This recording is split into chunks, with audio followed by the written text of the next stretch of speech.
Assalamualaikum dan salam satu Malaysia. Saya Nurlela Muhammad Nur. Saudara, kita perhatikan statistik berikut. 3 minggu pertama tahun ini sahaja, sejumlah 8,502 kes denggi dilaporkan di seluruh negara, meningkat sebanyak 65% atau 3,361 kes berbanding minggu yang sama tahun 2014. Manakala untuk jumlah kematian berkaitan denggi pula, bagi tempoh yang sama, 20 kes dilaporkan dengan peningkatan sebanyak 186% berbanding 7 kematian pada tahun 2014. Satu senario yang amat membimbangkan. Jadi platform hari ini kami fokuskan kepada punca dan langkah pencegahan denggi. Semuanya selepas ini.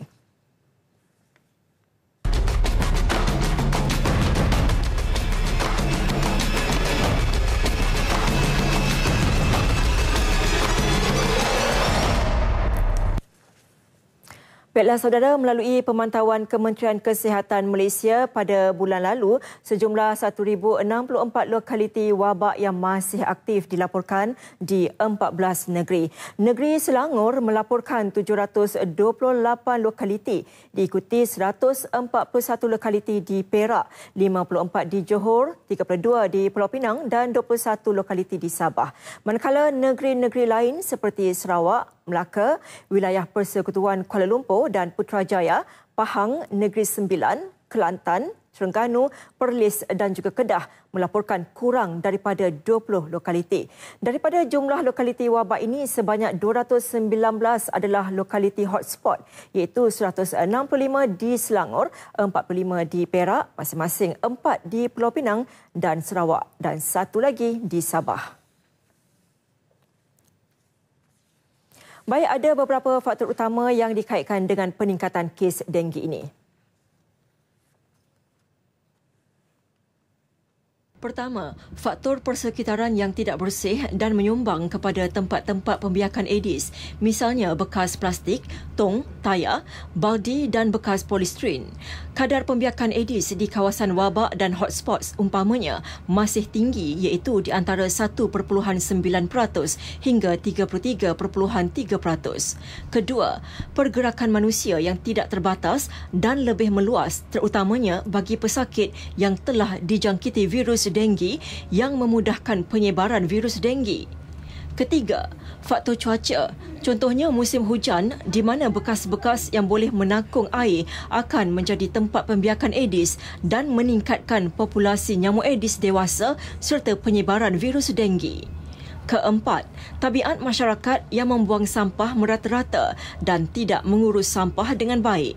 Di samping itu, kurangnya kesedaran masyarakat untuk melaksanakan tindakan pencegahan, iaitu aktiviti cari dan musnah tempat pembiakan Aedes setiap minggu. Baik saudara, untuk membincangkan dengan lebih lanjut, kami bawakan ke studio Dr. Muhammad Kadri Saha, Pegawai Penyelidik Entomologi Perubatan daripada Institut Penyelidikan Perubatan Kementerian Kesihatan. Baik, selamat datang ke studio doktor. Terima kasih. Baik, doktor, setakat ini telah ada 44 kematian, satu angka yang tinggi yang sejak dari dulu kita memerangi denggi namun masih begitu juga. Jadi apa mungkin cara lain yang boleh kita lakukan untuk perangi denggi?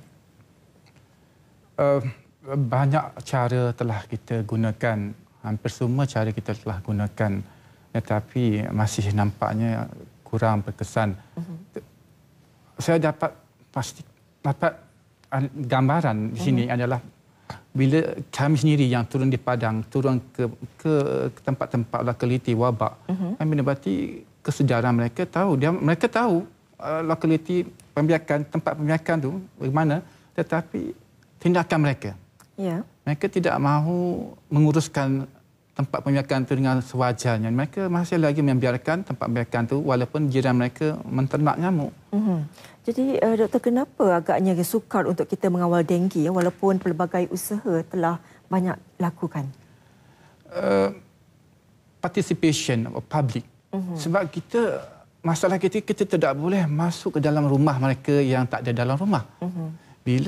Sedangkan nama Aedes gemar duduk dalam rumah, tidur di ruang tamu. So bila kita tidak dapat akses ke dalam rumah, so itulah masalah kami Kementerian Kesihatan untuk mengawal sepenuhnya masalah denggi. Kesekitaran kita boleh sembur sampah bila kita minta bantuan daripada PBT untuk buang sampah, tetapi dalam rumah kita tak ada cukup kuasa untuk menangani masalah pembiakan Aedes di dalam rumah. Maknanya di sini tidak mendapat kerjasama daripada orang ramai untuk masuk ke dalam rumah? Itu rumah, tetapi peringkat luar lagi, construction site. Saya tahu kita tengok construction pembinaan sekarang di Malaysia merata-rata banyak. Di pergi jalan banyak kon divider yang bertakung air yang tidak tertutup, dan kita boleh lihat di mana-mana orang menternak nyamuk. Cuba menternak nyamuk. Padahal Kementerian Kesihatan telah berusaha dengan habis tenaga untuk mengawal nyamuk ni, tetapi masih lagi ramai lagi yang membela nyamuk dan menggalakkan pembiakan nyamuk. Dan sejak dari dulu lagi doktor kita mewawarkannya, tapi saya kira ia perlu diteruskan dan ia berkenaan tanda-tanda kita diserang demam denggi sebagai maklumat kepada masyarakat lebih berwaspada. Dan salah satu faktor yang mempengaruhi peningkatan kes dan kematian ini ialah perubahan serotype denggi ataupun serotype shift yang berlaku pada bulan Ogos 2014, dan pada masa tersebut terdapat perubahan serotype dominan daripada DEN 2 kepada DEN 1. Betul ya doktor? DEN 2 dan DEN 1. Jadi daripada pemerhatian KKM akan berlaku peningkatan kes dan kematian selepas 4 bulan daripada serotype shift ini. Dan pada tahun 2014, KKM telah memperkukuhkan kaedah mendiagnosis kes denggi, iaitu melaksanakan penggunaan ujian combo rapid test kit bagi mengesahkan kes yang disyaki denggi di semua negeri bagi tujuan untuk diagnosa awal dan tindakan segera dapat dilakukan. Oleh itu, lebih banyak kes denggi dapat dikesan. Jadi, kita akan teruskan bersama dengan doktor seketika nanti. Baik.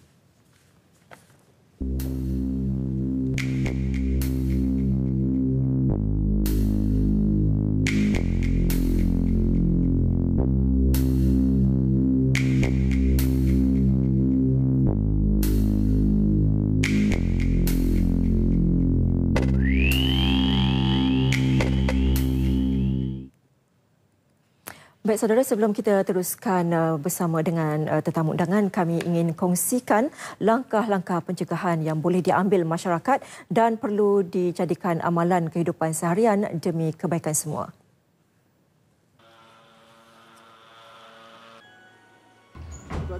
Pertama, jaga kebersihan kawasan perumahan masing-masing dengan memastikan sampah sarap dibuang dengan berhemah dan kaedah yang betul.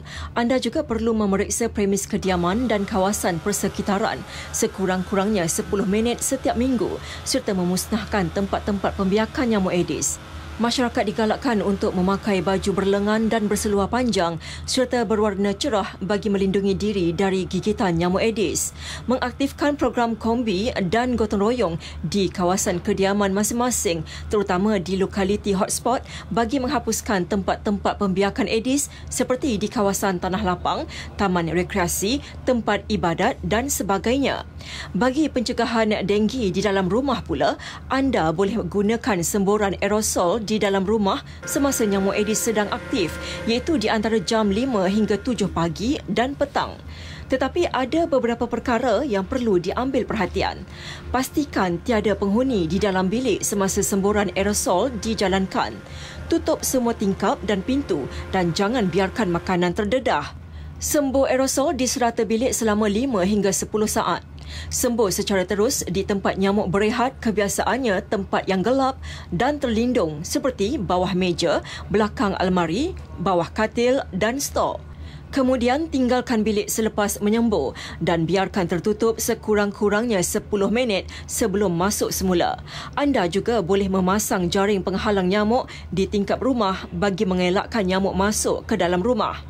Bagi mengelakkan berlakunya kematian, pihak masyarakat perlu mengetahui gejala demam denggi seperti demam kuat secara mengejut, sakit kepala, sakit sendi, ruam pada badan dan amaran awal seperti sakit perut, cerit-berit dan muntah berterusan.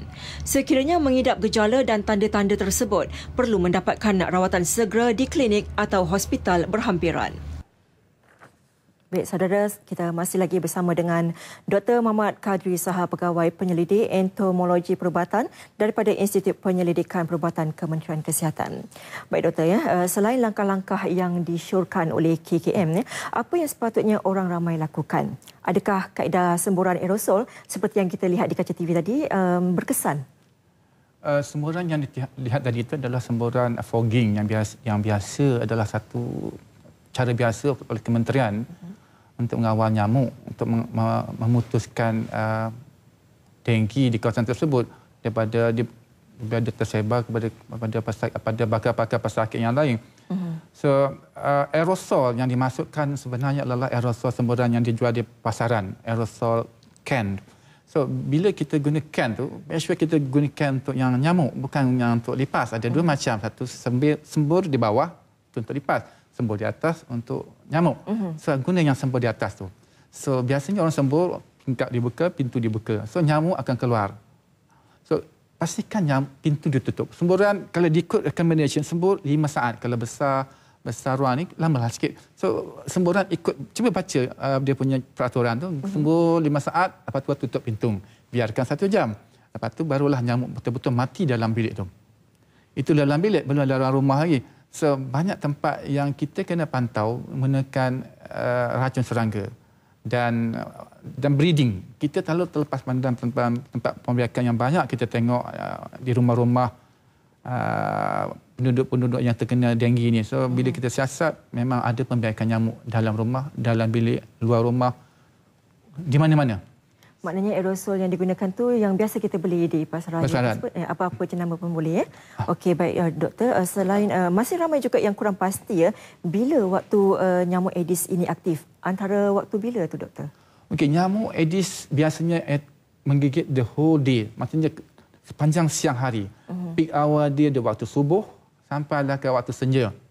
Subuh peak hour pertama, dan waktu petang, lewat petang 6 petang hingga ke 8 malam dia boleh naik 6 petang. So, tetapi jangan terlupa kalau tempat tu sejuk, redup, mungkin tengah hari pun dia akan menggigit. So, itulah sepanjang siang adalah tempoh nyamuk menggigit. Jarang berlaku lepas pada 8 malam, tengah malam. Kalau nyamuk yang menggigit lepas malam adalah nyamuk jenis lain. Bukanlah nyamuk Aedes. Okey. Masa bila tadi Doktor katakan tadi? Dari jam 8 pagi? Daripada pukul subuh pagi, pukul 5.30 pagi sampailah ke waktu siang. Sepanjang siang. Peak hour dia pukul 9 pagi. Lepas tu dia turun sikit. Lepas tu petang, lewat petang, pukul 5.30 petang sampailah ke 8 malam, dia naik balik. Oh, itu nyamuk Aedes ya? Aedes. Okey. Jadi bagaimana ia boleh merebak Doktor? Mungkin Doktor boleh jelaskan dengan lebih terperinci. Denggi. Kalau sebut merebak, itu kita refer pada denggi. Kalau denggi, seekor nyamuk cukup, nyamuk betina, seekor nyamuk betina cukup untuk merebak satu family. Katakan seorang anaknya terkena denggi, demam sedikit, lepas tu nyamuk gigit, nyamuk Aedes ada di rumah, dia ada. So, virus tu boleh dibawa. So, pindahan virus boleh berlaku daripada seorang ke seorang lain. Because nyamuk ini, dia tak akan berhenti menggigit selepas sampailah dia puas kenyang, baru dia berhenti menggigit.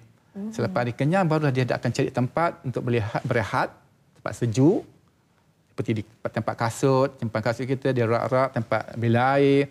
Selepas 2 hari, dia akan proses nak mencari tempat meletakkan telur dia pula. So, dia akan cari air walaupun sedikit. Biasanya, itulah tempat yang biasanya pintu bilik air kita tak tutup rapat.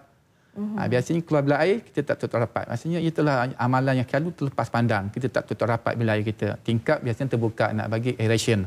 So, kalau boleh tingkap kita tutup dengan jaring halus.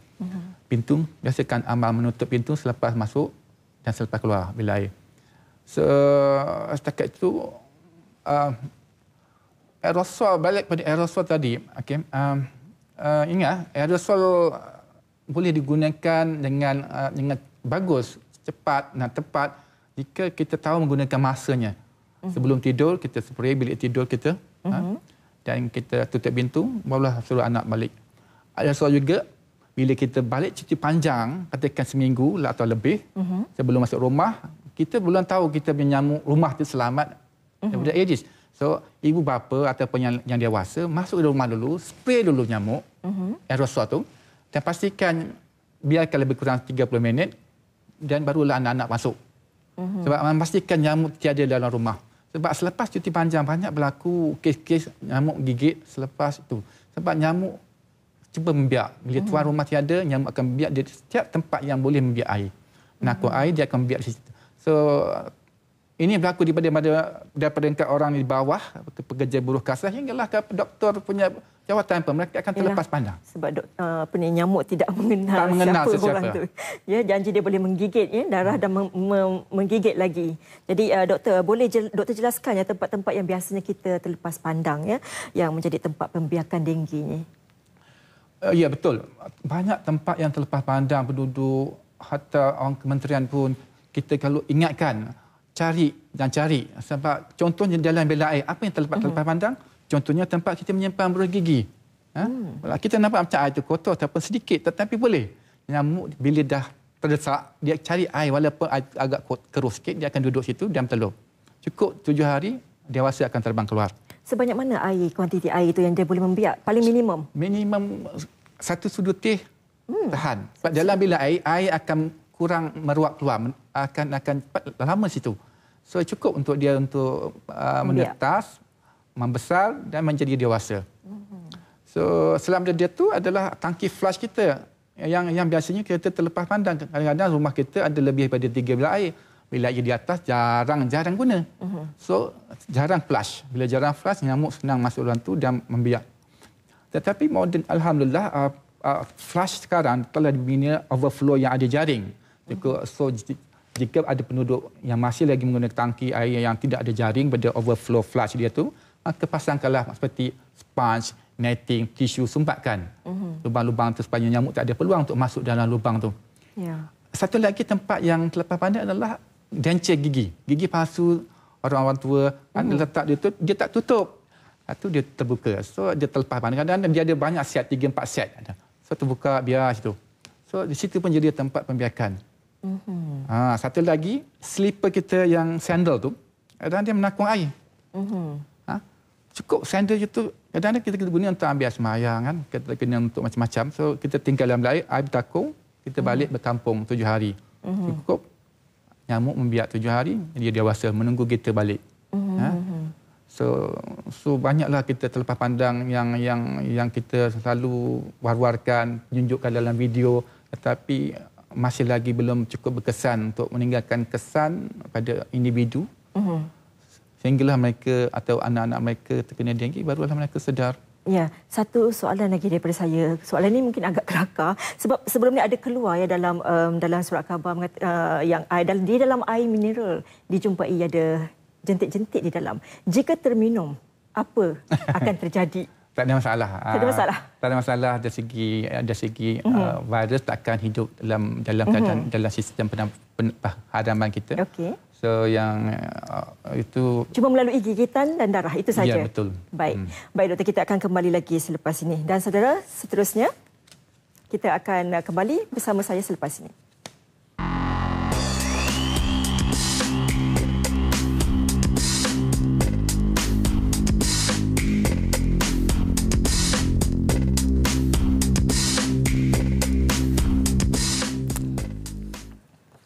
Baik saudara, sekali lagi saya ingin tarik perhatian anda kepada statistik ini. Ini jumlah kes mengikut pecahan negeri seperti yang dicatatkan dalam portal KKM.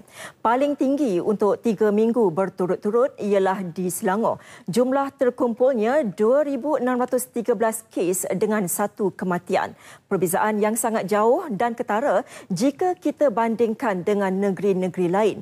Di kedudukan kedua, wilayah Persekutuan Kuala Lumpur dan Putrajaya iaitu 581 kes. Seterusnya di Perak dan Johor masing-masing melebihi 400 kes. Melaka dan Negeri Sembilan lebih 200 kes. Pulau Pinang 151 kes dengan 2 kematian.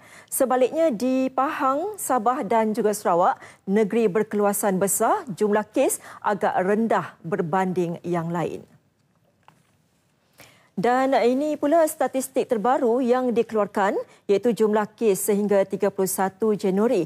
Selangor terus berada di kedudukan teratas. Sepanjang bulan Januari, jumlah kes terkumpul ialah 6,686 kes dan 17 kematian. Daerah Petaling terus mendahului daerah lain iaitu 3,212 kes dengan 11 kematian.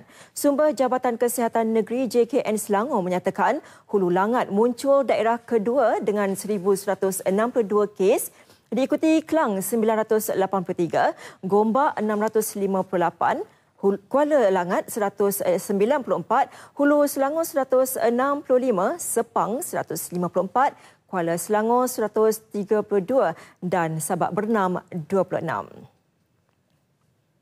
Baik, saudara, kita kembali semula bersama dengan Dr. Kadri. Baik, Doktor, bagaimana pula ya masyarakat dan agensi lain, apa pula peranan mereka dalam pencegahan denggi ini? Jika ikut kajian, setakat mana tahap kesedaran masyarakat kita ketika ini? Bagaimana dengan kempen-kempen kesedaran yang dibuat kementerian setakat ini? Alhamdulillah, kementerian telah memberikan banyak kempen. Saya tengok memang sangat banyak dan saya tengok banyak telah digunakan ke publik, orang awam. Tetapi kesedaran tu saya rasa jika kita ambil randomly memang ramai yang tahu Aedes di mana, waktu biting di bila, tapi cuma tindakan mereka yang masih lagi belum bersungguh. Satu lagi agensi lain yang perlukan bantuan, perlu memberi bantuan adalah agensi daripada dari segi penduduk-penduduk luar. Kita menghadapi masalah sampah-sampah dibuang rata-rata, bilik kita tak dapat akses tu. Komunikasi warga luar yang menetap di Malaysia perlu ada cara salur maklumat untuk kita salurkan maklumat kawalan denggi ke rumah-rumah mereka ni. Sebab kita tak dapat berhubung bercakap dengan mereka sebabkan mereka bukanlah bahasa Inggeris dan mereka pula. So kita menghadapi masalah yang dari segi komunikasi. So dan cara hidup mereka pun berbeza. So sampah dibuang rata-rata itu satu sebab, tetapi itu boleh diatasi oleh pihak BBT yang sangat aktif sekarang. Pihak BBT telah mainkan banyak peranan dan peranannya mereka sangat penting. Penting. So agensi lain yang boleh dibantu adalah kita kena gerakkan balik rukun tetangga yang lama. Mungkin kita boleh minta diorang rumah ke rumah sambil meronda sambil melihat tempat pembiakan nyamuk Aedes. So agensi tempat ni ataupun kumpulan-kumpulan kecil di setempat ni lah peranan yang lebih penting berbanding dengan kumpulan lain, sebab mereka ni akan terus ke tempat kejadian, terus ke tempat pembiakan nyamuk. Mereka ni yang boleh memberi bantuan, nasihat, sebab sebab mereka lebih rapat dengan penduduk. Ya, saya rasa yang paling utama sekali ialah individu sendiri. Kita sendiri kena menjaga kebersihan rumah, sentiasa mengemas, sentiasa memeriksa tempat yang bertakung dan sebagainya. Ya. Kempen 10 minit setiap minggu pun kita telah berikan. Maksudnya itu satu 10 minit pun dah cukup sebenarnya untuk kita atasi denggi daripada membiak di rumah kita. Jika rumah kita masing-masing jaga rumah sendiri, maka semua akan selamat, insya-Allah. Semua akan selamat, ya. Ya, kesedaran masyarakat itu sendiri. Baik, Doktor, banyak kes kita lihat di tapak-tapak pembinaan menjadi tempat pembiakan Aedes. Jadi bagaimana untuk mengatasi perkara ini? Inilah masalah utama kami selain pada tiap rumah-rumah penduduk yang kosong ataupun tiada orang di dalam rumah. So tempat-tempat pembinaan adalah tempat-tempat yang antara punca utama tempat pembiakan nyamuk. So hampir setiap tempat pembinaan adalah potensi untuk tempat pembiakan nyamuk. So saman telah diberikan, tetapi mungkin saman tidak mencukupi, tak cukup mahal untuk mereka sedar akan mungkin kena lebih tinggi lagi saman. Sekarang ni berapa saman yang diberikan? So mungkin pantauan kita nak pantau setiap hari pun tak mampu sebab benda ni melibatkan construction site terlampau banyak di Selangor terutamanya. Jadi kebersihan menjadi aspek paling utama dalam kita memerangi Aedes ni. Jadi bagaimana kerjasama pihak kementerian dengan pihak berkuasa tempatan PBT? Baik, alhamdulillah semua sekarang kita dah dapat tempo yang bagus untuk mereka gerakkan bersama-sama, kerjasama, bantuan. Jika mereka tak mampu, mereka akan bagi tahu ketidakmampuan mereka. So kita akan support apa yang boleh kita support. Jadi pada masa kes dan kematian denggi yang dilihat masih tinggi, jadi apa pesanan penting doktor kepada masyarakat amnya? Ingatlah, sebab denggi ni masih belum ada ubat yang spesifik. Sebab mungkin kita belum kena lagi, kita belum dapat lagi anak kita kena menderita sebab denggi, suami kita atau isteri kita. So, spendlah masa untuk melihat tempat pembiakan nyamuk, mencari tempat pembiakan nyamuk, sebab kadang-kadang kita terlepas pandang. So, ingat, kita mungkin menadah air dalam belakang rumah kita, kita rasa selamat, ataupun dalam rumah kita selamat, tetapi anak-anak kita akan membukanya tanpa menutup rapat. So, benda-benda itulah akan menjadi punca pembiakan nyamuk tak lama lagi, terutamanya tempat kawasan banjir sekarang ni, kita dapati berlambakan botol-botol air kosong. So benda tu kita kena berjaga-jaga, sebab benda itulah tempat-tempat pembiakan nyamuk yang akan berlaku. Dan saya ingin menasihatkan penduduk supaya kita bertindak. Kita tak boleh hadapkan kementerian dah bagikan sepenuh komitmen dan dah letih, tetapi kita tetap booster dengan pelbagai kaedah, pelbagai cara, dan kita harapkan sokongan dan tindakan segera daripada publik ataupun orang awam itu, ataupun semua tokoh-tokoh pembinaan, site-site yang telah sedang dibina ni, yang sedang dibina satu masalah hal, yang terbengkalai lagi masalah lagi. So benda-benda ni sama-sama penduduk kena bertindak. Kalau tunggu kementerian ada kebatasannya. Nak datang segera mungkin lambat, sebab apa? Banyak tempat nak kena pergi. So tuan-tuan, puan-puan semua, anak-anak yang telah matang boleh berfikir, kita bertindak. Guru-guru pun boleh bertindak dengan mewujudkan tim-tim pasukan dalam sekolah untuk memantau ADS di kawasan sekolah. Dan aktiviti kesedaran ini akan berterusan sebagai aktiviti bukan saja di sekolah, maka malah di rumah mereka akan mencari. Jadi satu lagi, berikan kerjasama kepada pihak kementerian jika ingin membuat fogging di rumah dan sebagainya. Sebab kerana mereka kadang-kadang tidak memberikan kebenaran untuk masuk ke rumah dan sebagainya. Itu masalah. Itu satu lagi masalah. Itu masalah besar kami, sebab mereka, kita dah ubah polisi seburan dalam rumah, kita menggunakan water base, bukan lagi minyak. So water base, kita takkan nampak warna asap tu. Kalau diesel base, kita nampak warna asap putih. Sekarang kita gunakan water base. So kita harap, tetapi masalah kami pula bila kita guna water base, pihak yang menyembur tu tak tahu kita dah sembuh ke atau belum.